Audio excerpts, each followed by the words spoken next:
Hi there, everyone. Great to see so many people filtering through. I'm just going to give it a few seconds more for everyone to take their digital seats, and then we will get going. Really appreciate you joining us today for this 5 out of 6 webinar in the series, Zero for Groups, the app advantage. Brilliant.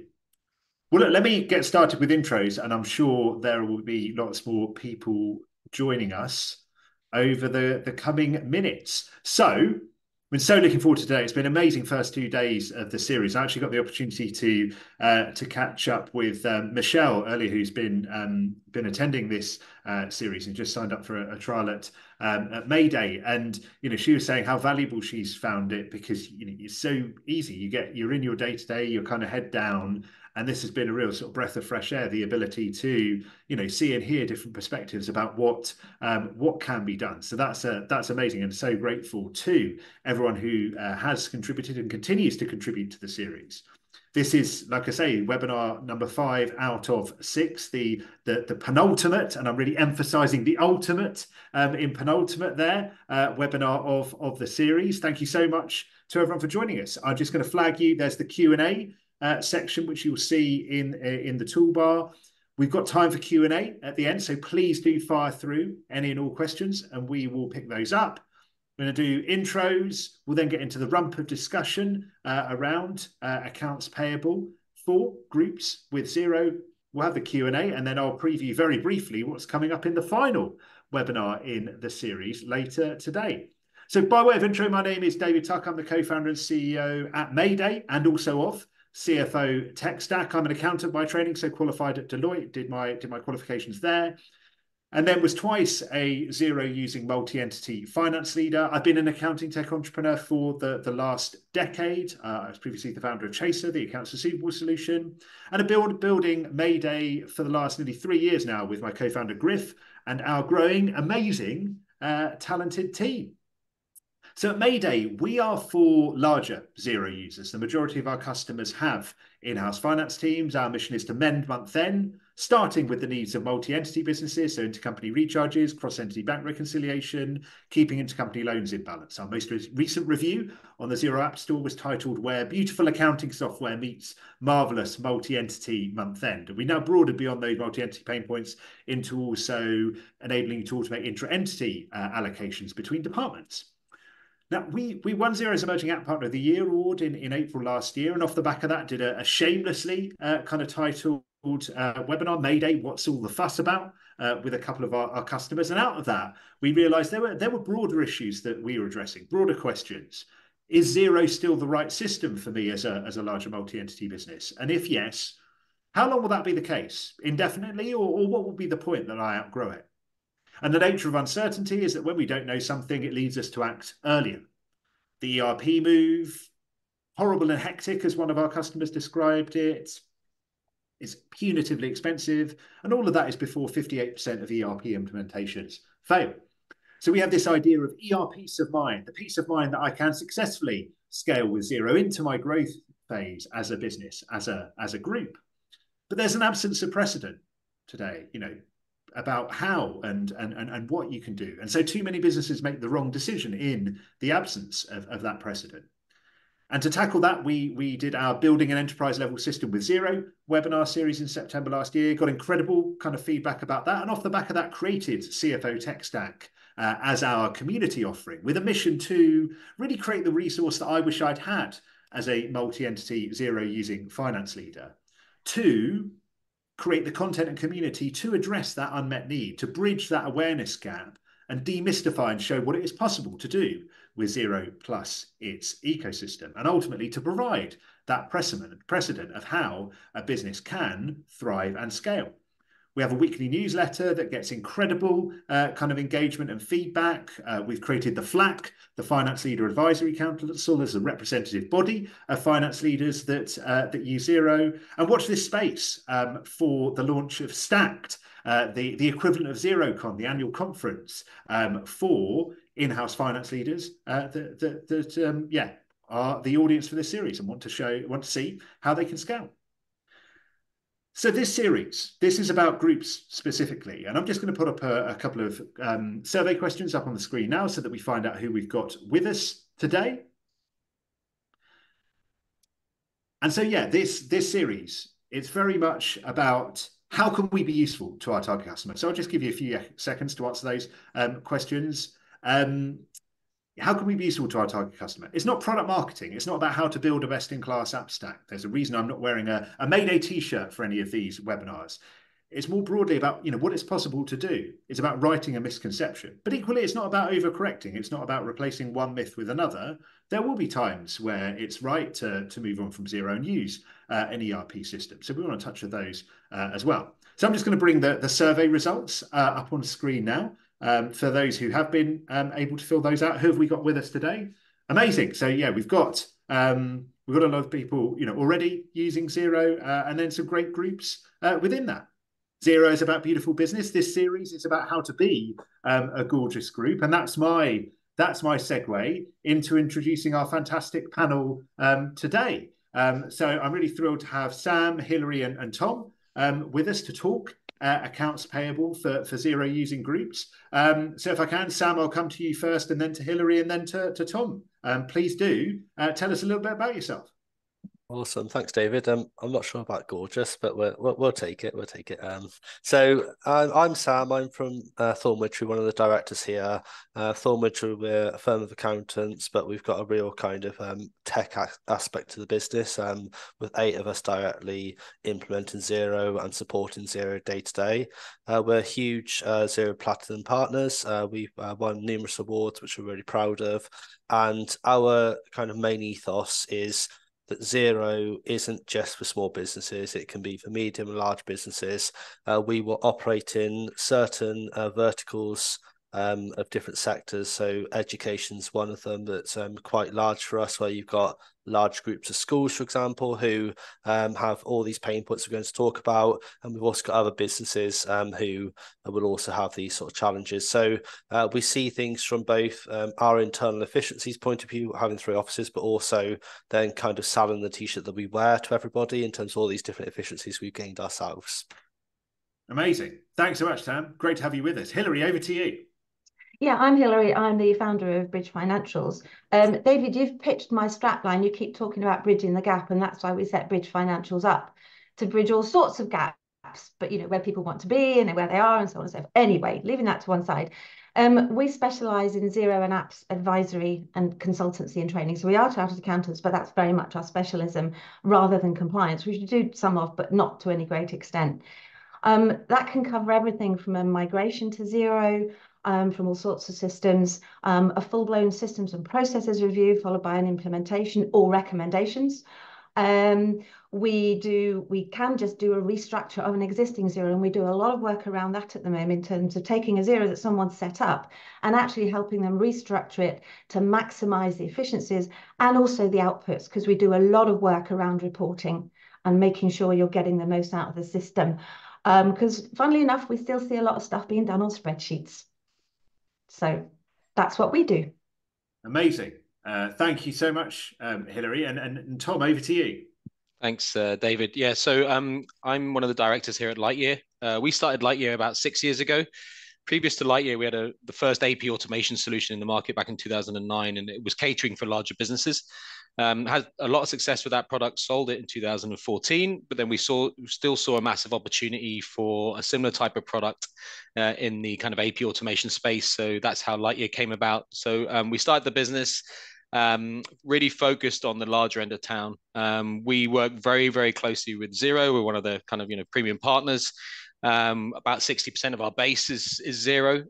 So, we're very familiar with Xero customers and the kind of challenges that they face around kind of the AP automation piece. Now, you've got the smaller products in the market that definitely cater very well for those smaller businesses, but we saw the gap where with Xero, there aren't a lot of big AP modules that can kind of do a lot of the additional kind of requirements that those larger businesses need around approvals and so on and so forth. So we're kind of a one-stop shop for AP. We've also got purchase orders as well that we've recently brought in a year or so ago. So we're trying to do the kind of end-to-end process of purchasing across a business. And we work with lots of groups. We work with Sam and a lot of his clients, but we work with a lot of groups, and we understand very much, where the challenges are when it comes to trying to kind of get the visibility, especially around kind of how the company is spending their money. And that's kind of where our product comes in. So it's great to be here. Thanks, David. Amazing. Thanks, Tom. And that's a great segue into, I always want to make sure we really anchor these webinars with a clarity about the subject area. So Sam, Hilary, I'm going to come to you first. When we talk about accounts payable, what do we mean, and why is it so important? You go first if you want, Hilary. Yeah, I mean, it's an absolutely massive area in any business, and absolutely critical, keeping your suppliers happy, keeping the business going.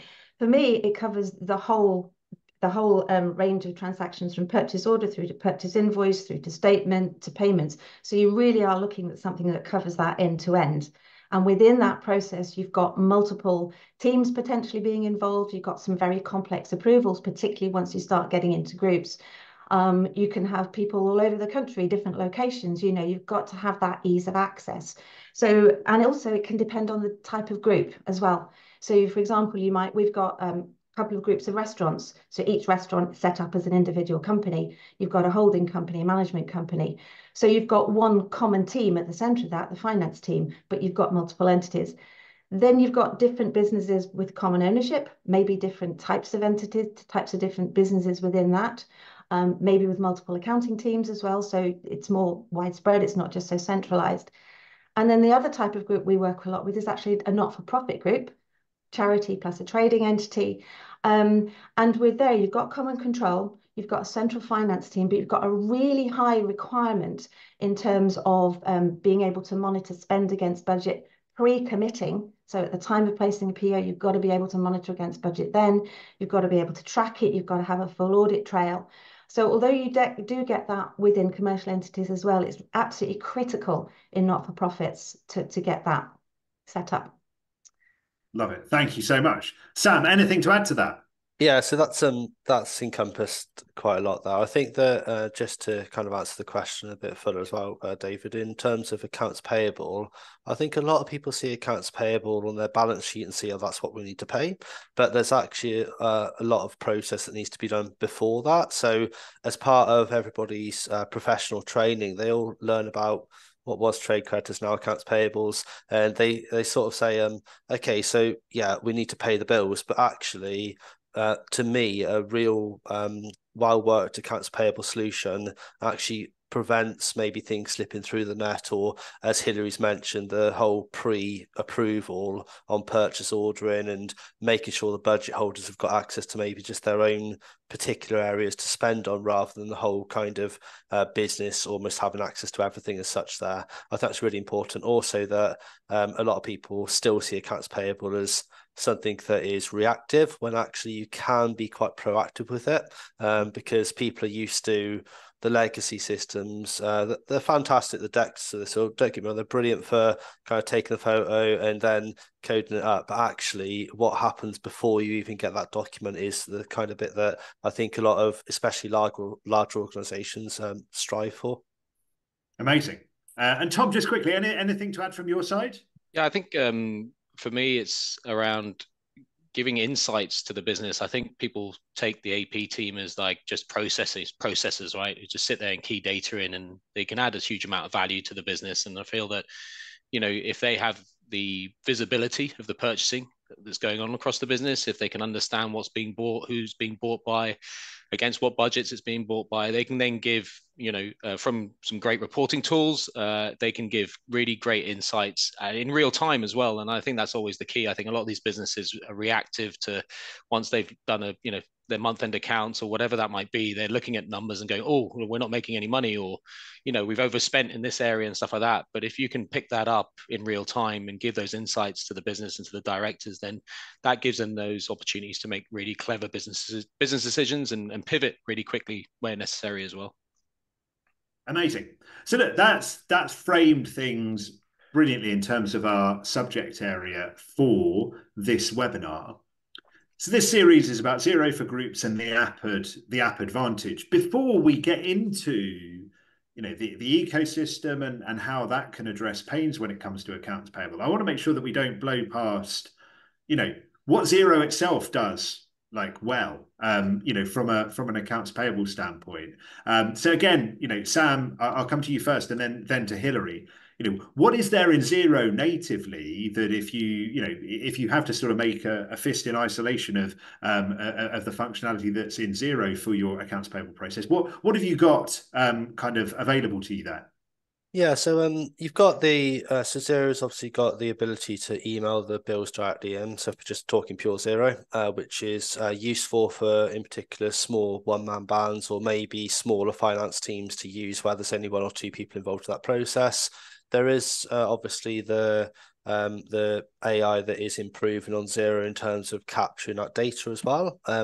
Then we're talking about the kind of tiered approvals where there is what I describe as a single tiered, quite manual approval in Xero, where obviously you can take it from draft to waiting approval to waiting payment. The thing that I'm quite excited about in Xero is the ability to then, once the invoice is on, to pay it through Xero, through different banks, using open banking, using Cresco as an example there. Again, that's fantastic for the kind of owner managed businesses, but Xero, I always describe it as a really good engine for a business, but then if you imagine you're buying a car, the chassis is probably not as good as maybe all the other apps that you can overlay with it.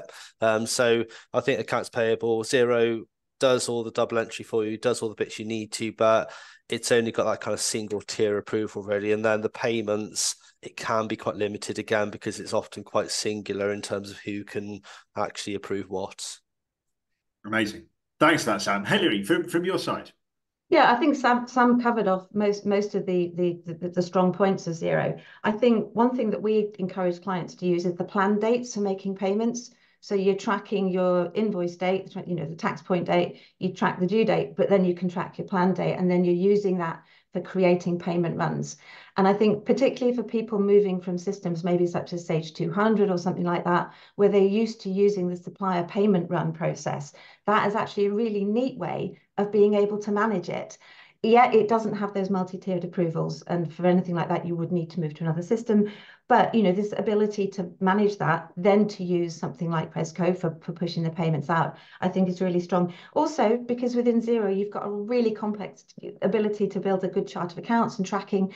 As long as you're posting your purchases with sufficient detail, actually you can get some cracking insights, actually what your purchases are, particularly if you're even trying to use the inventory side of Xero, and I know they're developing that at the moment. So even within core Xero, you've got the ability to get loads of analysis out of it.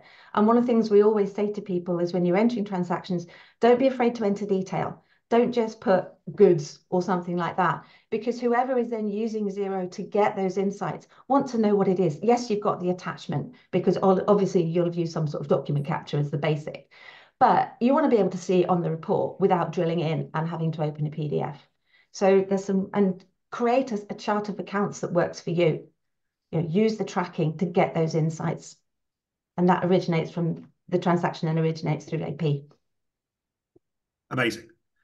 And then moving on to, again, the context of today's webinar, accounts payable, Xero, the app advantage. What are the growing pains? We've got our audience for today's webinar and those who are watching the recording subsequently. What are the flags to me that I need more than I can get natively in Xero, and I need to look out into the ecosystem for an accounts payable solution? So Hilary, if I can come to you first on this one, and then I'll go to Sam and then Tom. Approvals, multi-tier approvals, that is an absolute, that's something that's really going to kick off needing an app to do with that. Also, what type of business are you in? Because, for example, if you're in something like construction, or if you're in something, you've got an inventory-based system or a project-based system, your purchases might be originating in different teams and having to flow through different apps before they get to Xero. You might, you've got to be able to capture those. So that's when you're going to need to start looking outside of Xero for something that can manage those for you as well, because you're trying to capture those expenses in different areas for reporting to different teams. That's certainly one of the things that would trigger being able to look somewhere else, and also managing the payment side of it. So in terms of being able to get someone to approve payments, either using something like Cresco or one of the other apps available, because you've got different people needing to approve payments who aren't actually maybe within Xero itself. Amazing. So those would be two triggers. Fantastic. Sam, anything else from your side? What are the indicators that I need an AP solution? I think it's if there's red flags when you start looking at reports and you don't feel in control ultimately. So you start looking and saying, what was that for? Why did we spend this on that? And what happened? Because the horse is bolted by the time you've kind of got to that stage.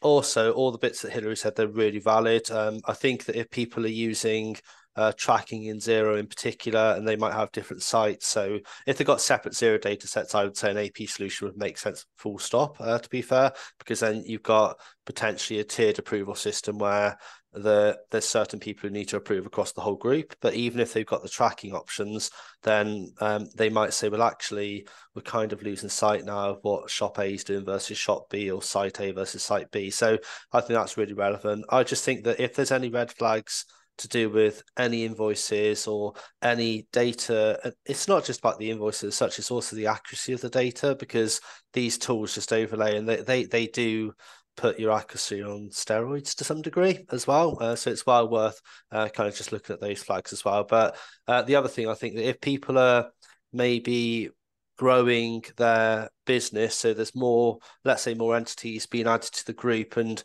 they're finding that they're going to have to keep adding headcount of individuals, then they might need to look at an AP solution that will actually maybe mean that they can scale without necessarily adding the bodies to scale with as well. Fantastic. And then Tom, over to you. You obviously see a huge number of customers coming to you at Lightyear. Are there any sort of commonalities there about the things that have triggered them seeking you out?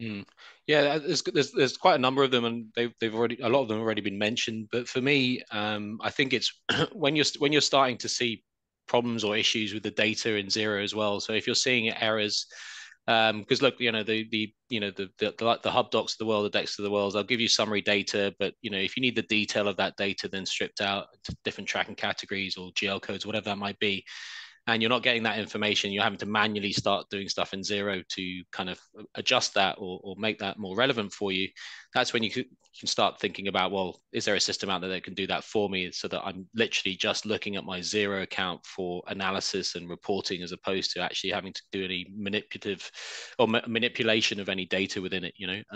Adding headcount is key, right?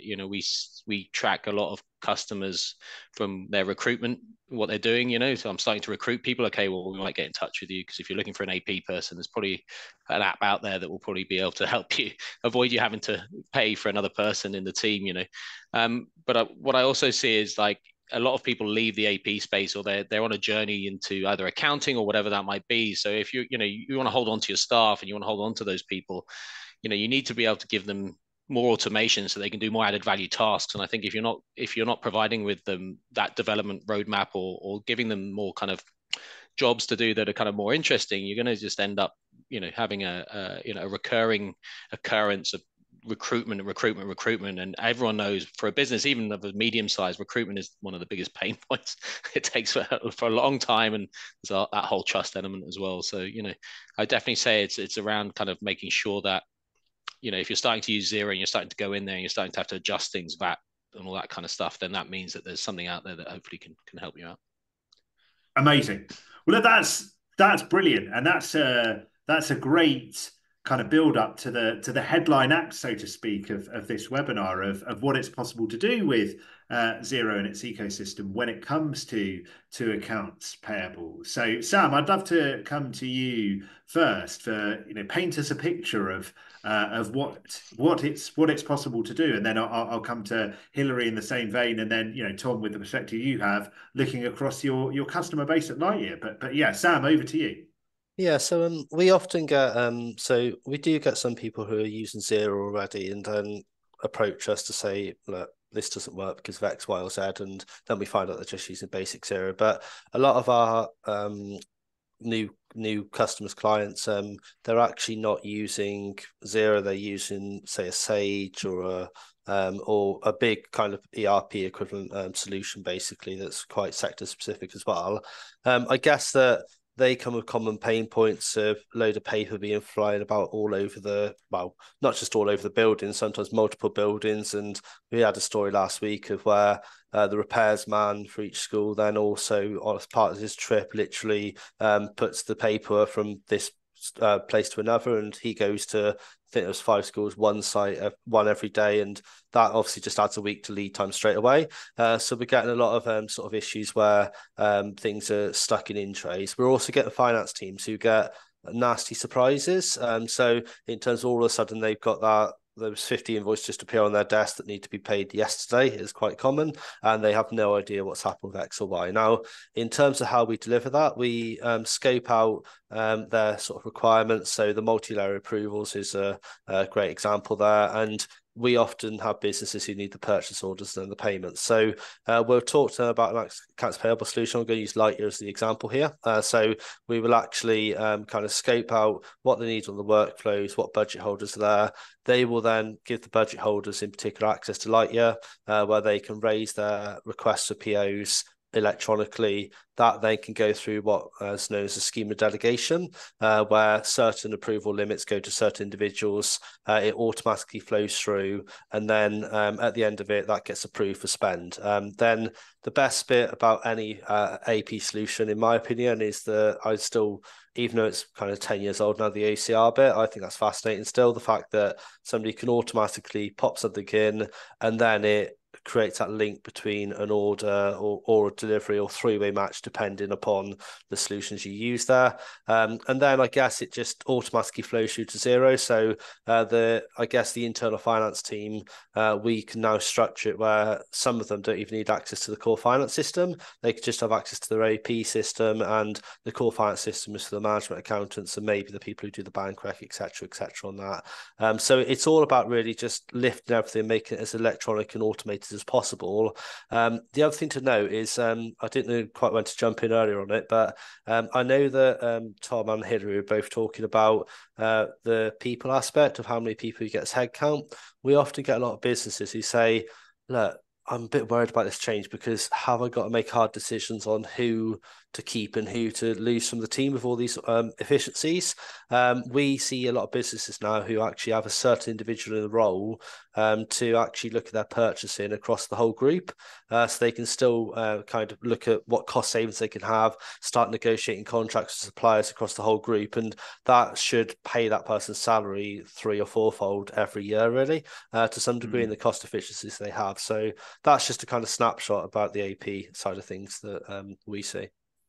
Amazing. Yeah, it's really rich. You get a clear sense of just, the efficiencies, the time savings, the alleviation of nasty surprises, and then that point of people being able to move up into more value-adding roles as a result of those efficiencies. Amazing. Thanks so much for that Sam. Hilary, over to you in terms of what it's possible to do when it comes to accounts payable. Yeah, we'd love to hear your stories.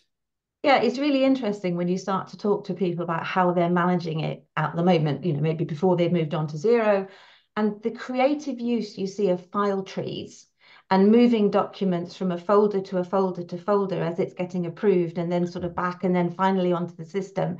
And it's absolutely fascinating when you see that, knowing that you can take that and you can just put it on a system and it will do that for you.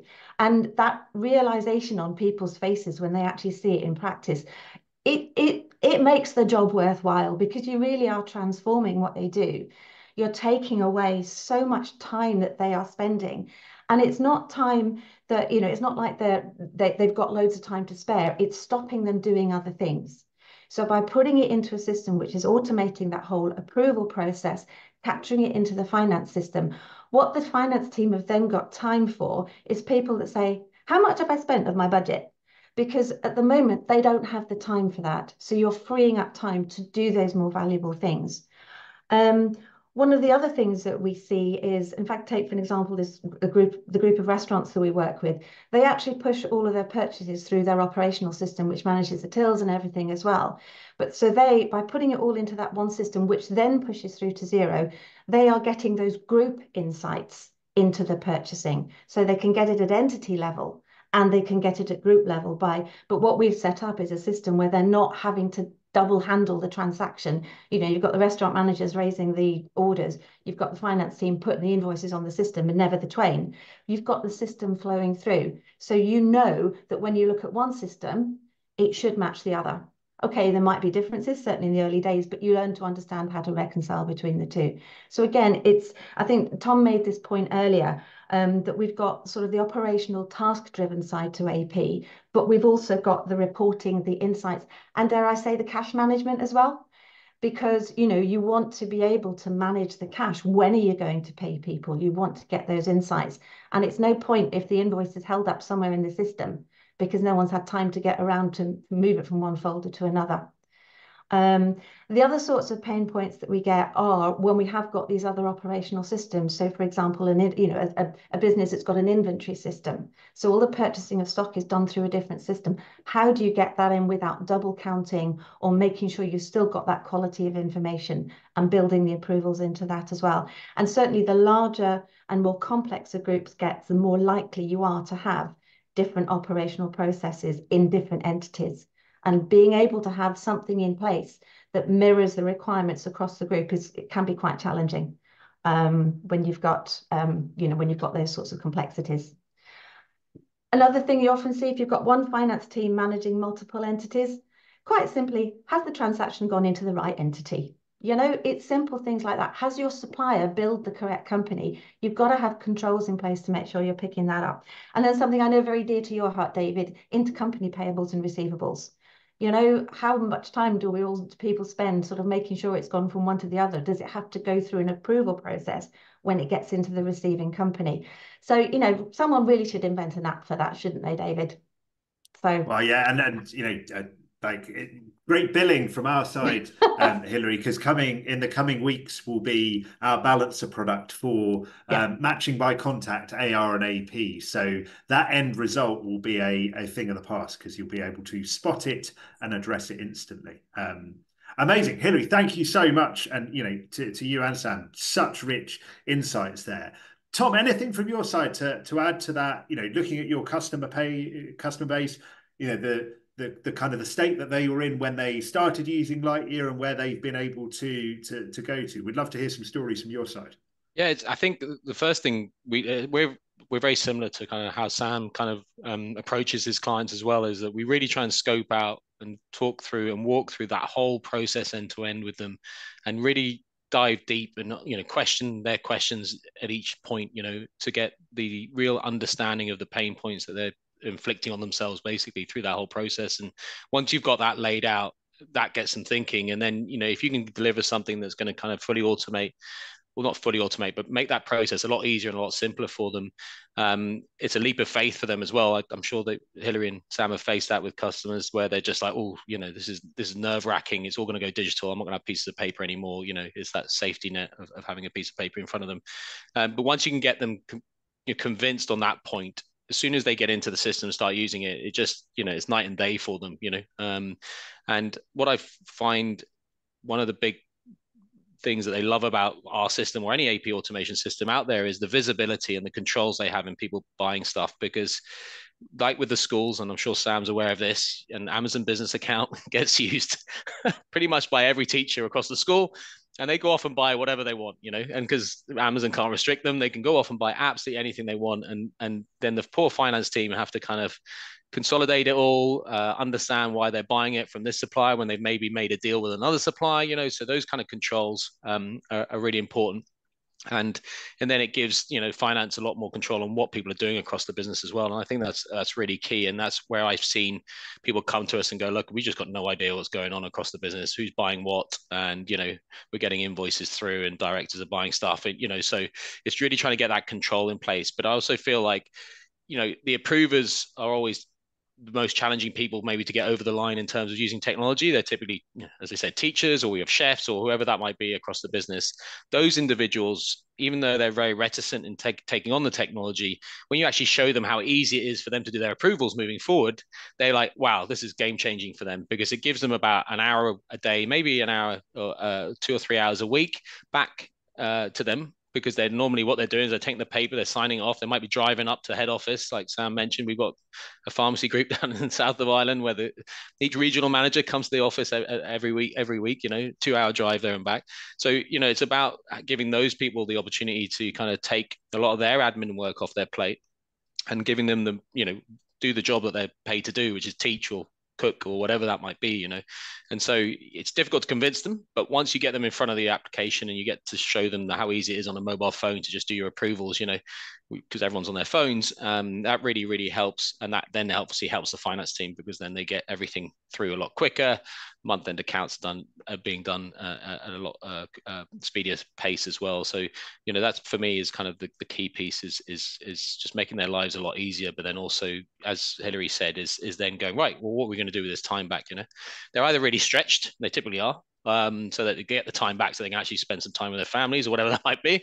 But, it's really also giving them the opportunity to go, right, okay, well, what are we going to do this time to help the business? Amazing. Look, we've had some questions come through, and this is sort of last orders for people's questions. So please do fire them through in the Q&A if you've got any additional questions for our fantastic panel. The first question I'd like to pose, and I think all of our panel will have great perspectives on this, is what are the key challenges of implementing an AP system like Lightyear, and what are the best ways of addressing them? Sorry, say that again, David. I was reading one of the questions there because I thought it was directed at me. No. What are the biggest challenges of implementing an AP system like Lightyear, and what's the best way of addressing them? I think there's a number of them. In fact, one of the questions was mentioned in our chat function was selling it to the business, right? Whenever a finance team want to look at putting AP in, they go up to their directors, and the directors will typically just say, well, how much is it going to cost? They don't really care. They don't really care about that team and if it's going to automate their processes, because they're paying for that team and it's working, and they don't see any issues with it. They're making a profit as a business and so on and so forth. So selling it internally is massive. That's where we come in and we help with that. That conversation. But selling the why and the value to that person, as opposed to the AP person who's going to get their time back, or the finance person is going to get better visibility, the finance manager. But what's the director, what's the owner of the business going to get from this product? So selling it internally is a big one.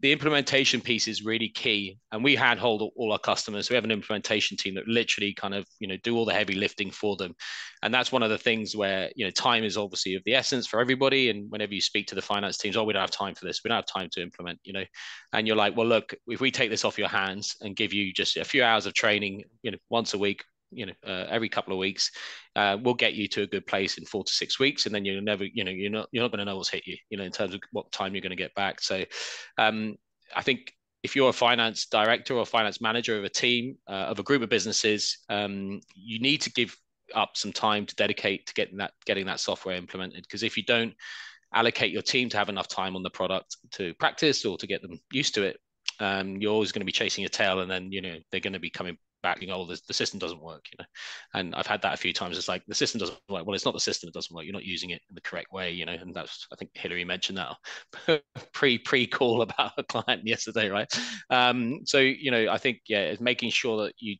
give your team the time to be able to get the product up and running.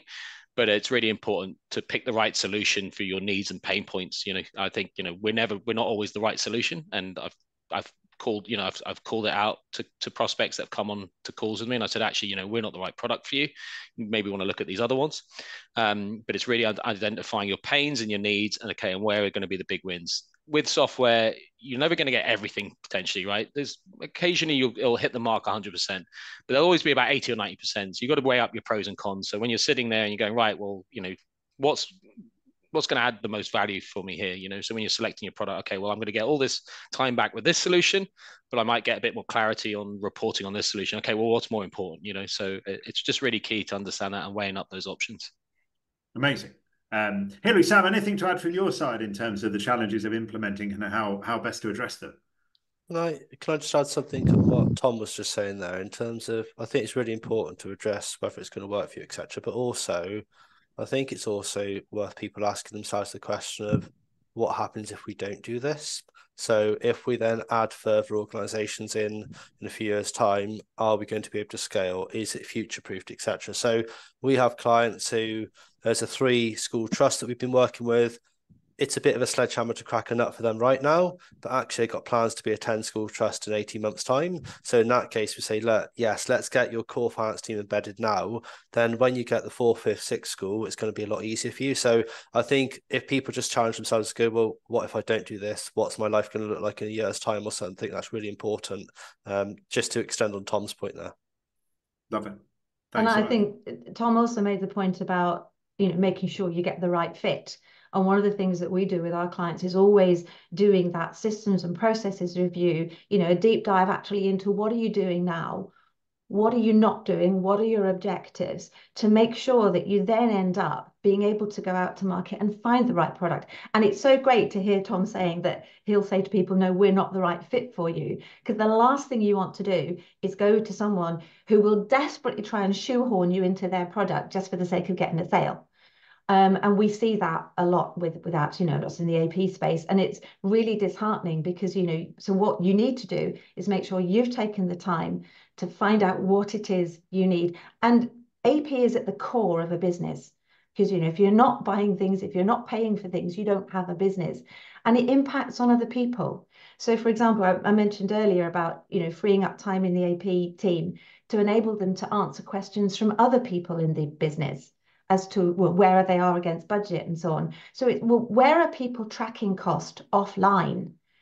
Ask people what spreadsheets they're using. What spreadsheets are you using for managing your spend or tracking what's going on that we could get through a well-managed AP system instead? So it's not just about making that end-to-end purchase order, purchase invoice statement, payment process efficient. It's the benefit to the whole business. And I think if you can sell benefits to people, you can't sell features, you can't sell advantages, you have to sell them a benefit to them. And that's a benefit to them personally, and it's a benefit to the business.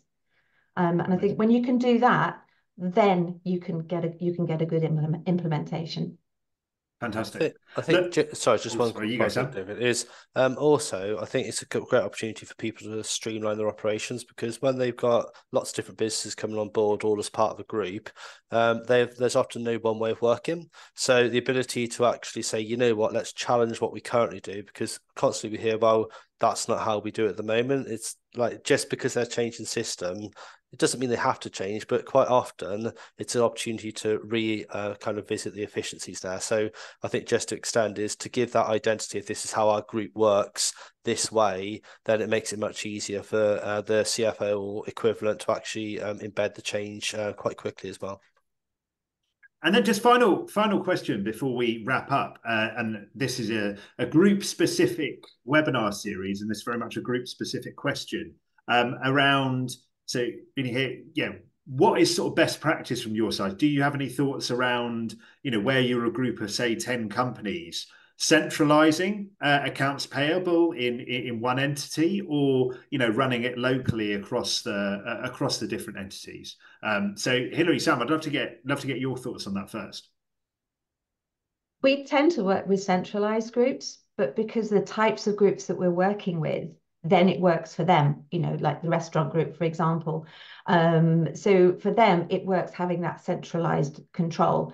But I do think if you've got very different entities, different locations, maybe they've come into the group through acquisition, then in those circumstances, maybe there isn't a case for keeping it separate. So it's that sort of, well, it depends, and it's what's going to work for you. There is no one right or wrong in my mind. It's going to be what works for you in your business. I'd love to jump in there. I think centralization is the optimum kind of option for potentially purchasing and stuff. And because if you're trying to work across 10 different companies with all 10 different processes, it's going to get difficult for the team.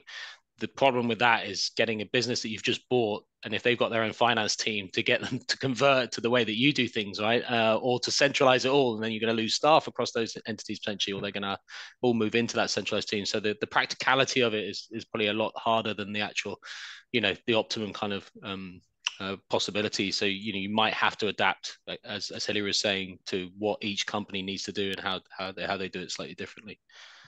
And just from a Mayday perspective, actually, because what we've seen with, particularly some really big groups that we work with, so there's a sort of 60 entity pharmacy business, another kind of, 50 entity sort of gym franchise, and then a 25 entity property business is, they've been able to centralize their AP for kind of, bulk payments and purchasing efficiencies and all of the benefits you get in terms of your controls. I think this, again, really speaks to, the app advantage. Yes, we talked about different categories, but it's the way, it's the synergy that you get from different apps, because, you're able to tap into those benefits of a Lightyear. But then through Mayday Recharger, for example, you've now got the ability to be able to recharge the relevant costs out to the relevant entity with the granularity that you need from a P&L perspective. And I think, that's a point I'd really want to get across in terms of the context of this webinar series is, look across your suite, look across your app stack for what that will enable you to do in terms of a kind of best of breed approach.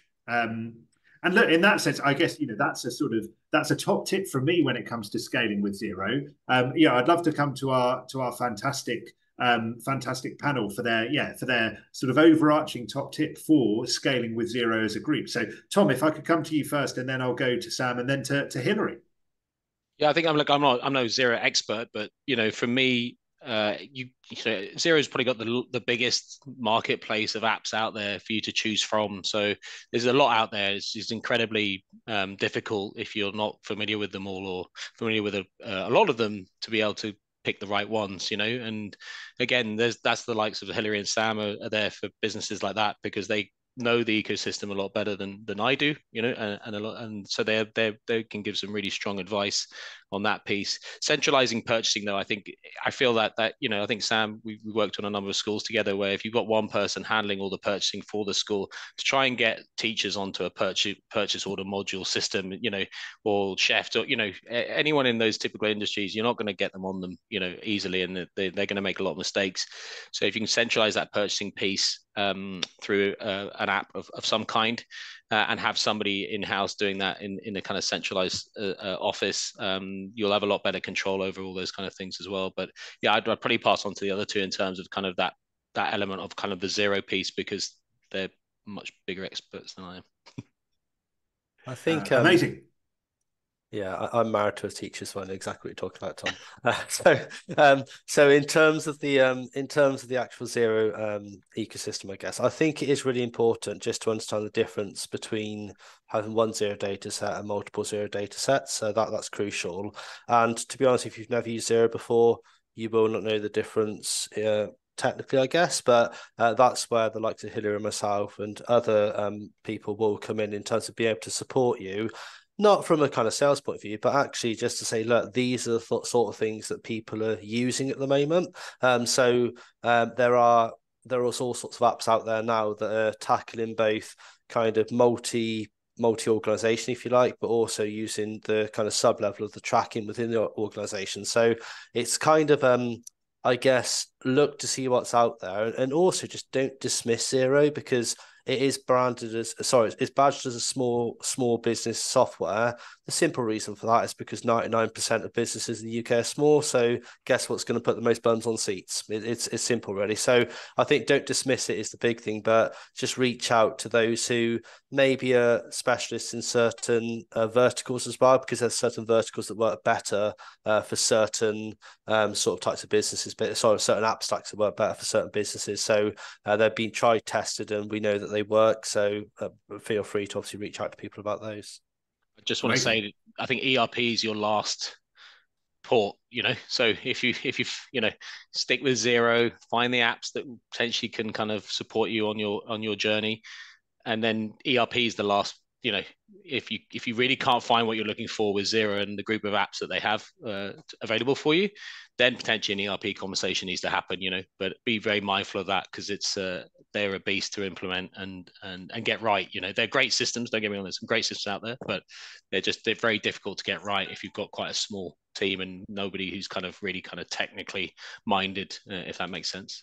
I think just quickly on that as well. I think also the beauty about the Xero app ecosystem is that there's so many apps that are great at what they do.